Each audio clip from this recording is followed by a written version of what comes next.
नमस्कार, मी अरुण आणि आपण पाहत आहात 7 स्टार न्यूज। वांगी जिल्हा परिषद गटात प्रचाराची रणधुमाळी सुरू आहे। यात भाजपाच्या उमेदवार स्नेहाताई सुशांत महाडिक यांनी संपूर्ण गटाचा मॅरेथॉन दौरा पूर्ण केलाय। आतापर्यंत महाडिक कुटुंबियांनी केलेली कामे व भाजपाने अनेक प्रकारच्या राबवलेल्या योजना या महाडिकताई प्रत्यक्षपणे जाऊन लोकांना त्या मांडत आहेत। त्यामुळे संपूर्ण गटात भाजपाच्या कमळास उत्स्फूर्त असा प्रतिसाद मिळत आहे।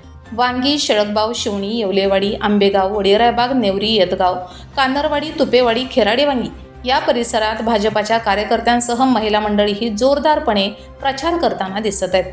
वाडी वस्त्यावर भाजपाने प्रत्यक्ष थेट भेटी दिल्याने भाजपात ॲक्टिव्ह कार्यकर्ते तयार झाल्याचं चित्र आहे। वांगी जिल्हा परिषद गटात भाजपाचे कमळ फुलवणार असल्याचे सुशांत महाडिक व रोहित महाडिक यांनी सांगितले। महाडिक म्हणाले की आम्ही आतापर्यंत जनतेची सेवा केली आहे। आम्ही इथून पुढेही लोकांच्या समस्या सोडवून त्यांची कामे मार्गी लावू। लोकांनी आम्हाला एखादी संधी द्यावी, आम्ही भागाचा कायापालट करू। Bureau report, 7 star news.